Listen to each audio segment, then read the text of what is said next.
नमस्कार मित्रों, दीपावली से एक दिन पहले नरक चतुर्दशी का पर्व मनाया जाता है और उसी दिन रूप चतुर्दशी तथा साथ ही साथ छोटी दीपावली मनाई जाती है। उसके बाद बड़ी दिवाली अर्थात माँ लक्ष्मी की पूजा वाली दिवाली मनाई जाती है। इस वीडियो में आप सभी को सभी कथाएं एक साथ प्रस्तुत की गई हैं, तो चलिए श्रवण करते हैं हम सारी कथाओं को। लेकिन उससे पहले जो लोग इस चैनल पर पहली बार आए हैं, इस चैनल को सब्सक्राइब करके हमारा सपोर्ट ज़रूर कर दें, क्योंकि यहाँ पर भीड़ बहुत ज़्यादा है और ऐसा चैनल आपको नहीं मिलेगा जो आपको सभी चीज़ें एक साथ उपलब्ध करा दे। कार्तिक कृष्ण चतुर्दशी का दिन नरक चतुर्दशी के पर्व के नाम से जाना जाता है। इस दिन मान्यता है कि नरक से मुक्ति पाने के लिए प्रातःकाल तेल लगाकर चिचड़ी के पौधों के जल से स्नान किया जाता है। इसकी कथा इस प्रकार है। प्राचीन समय में रंतिदेव नामक राजा था। वह पहले जन्म में धर्मात्मा दानी था। उसी पूर्वकृत कर्मों से इस जन्म में भी राजा ने अपना दान आदि देकर सत्कार किया। जब उसका अंत समय आया तब यमराज दान आदि देकर सत्कार किए। जब उसका अंत समय आ गया तब यमराज के दूत उन्हें लेने आए। बार बार राजा को लाल लाल आंखें निकाल कर कह रहे थे, राजन नरक में चलो, तुम्हें वहीं चलना पड़ेगा। इस पर राजा घबराया और नरक में चलने का कारण पूछा। यम के दूतों ने कहा, राजन, आपने जो कुछ दान पुण्य किया है उसे तो अखिल विश्व जानता है, किंतु पाप को केवल भगवान और धर्मराज ही जानते हैं। राजन बोले, उस पाप को मुझे भी बतलाओ जिससे उसका निवारण मैं कर सकूं। यमदूत बोले, एक बार तेरे द्वार से भूख से व्याकुल एक ब्राह्मण लौट गया था, इससे तुझे नरक में जाना पड़ेगा। यह सुन राजा ने यमदूतों से विनती की कि मेरी मृत्यु के बाद सद्य ही मेरी आयु 1 वर्ष बढ़ा दी जाए। इस वर्ष को दूतों ने बिना कुछ सोचे विचारे स्वीकार कर लिया और राजा की आयु 1 वर्ष बढ़ा दी गई। यमदूत चले गए। राजा ने ऋषियों के पास जाकर इस पाप से मुक्ति का उपाय पूछा।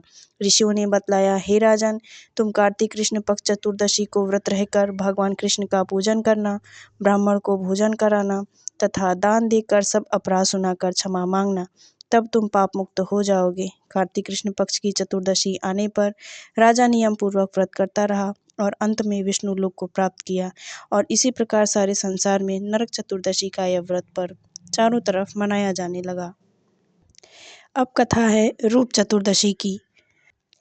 यह चतुर्दशी नरक चतुर्दशी के दिन ही मनाई जाती है। इस दिन सौंदर्य रूप से कृष्ण की पूजा करनी चाहिए। इस दिन व्रत भी रखा जाता है। ऐसा करने से भगवान सुंदरता देते हैं। इस दिन नरक चतुर्दशी का व्रत रखा ही जाता है। कथा इस प्रकार है। एक समय भारतवर्ष में हिरण्यगर्भ नामक नगर में एक योगीराज रहते थे। उन्होंने अपने मन को एकाग्र करके भगवान में लीन होना चाहा, अतः उन्होंने समाधि लगा ली। समाधि लगाए कुछ ही दिन बीते थे कि उनके शरीर में कीड़े पड़ गए। बालों में छोटे छोटे कीड़े लग गए, आंखों के रों और भौहों पर जुएं जम गए। यह दशा उन योगीराज की हो गई कि योगीराज बहुत दुखी रहने लगे। इतने ही में वहां नारद जी घूमते हुए वीणा और खरताल बजाते हुए आ गए। तब योगीराज बोले, हे भगवान, मैं भगवान के चिंतन में लीन होना चाहता था, परंतु मेरी यह दशा क्यों हो गई। तब नारद जी बोले, हे योगीराज, तुम चिंतन करना चाहते हो परंतु देह आचार का पालन नहीं जानते हो, इसीलिए तुम्हारी यह दशा हुई है। तब योगीराज ने नारद जी से देह आचार के विषय में पूछा।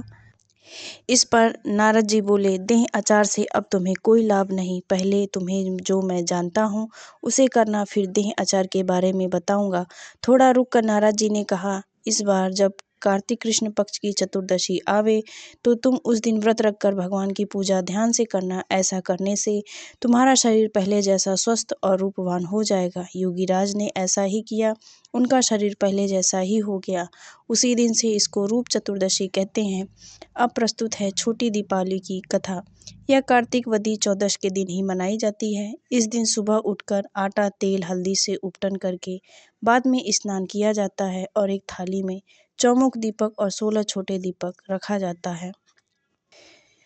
कहा जाता है इस दिन भगवान ने राजा बलि को पाताल लोक का इंद्र बनाया था। तब इंद्र ने बड़ी प्रसन्नता पूर्वक दिवाली मनाई कि मेरा स्वर्ग का सिंहासन बच गया।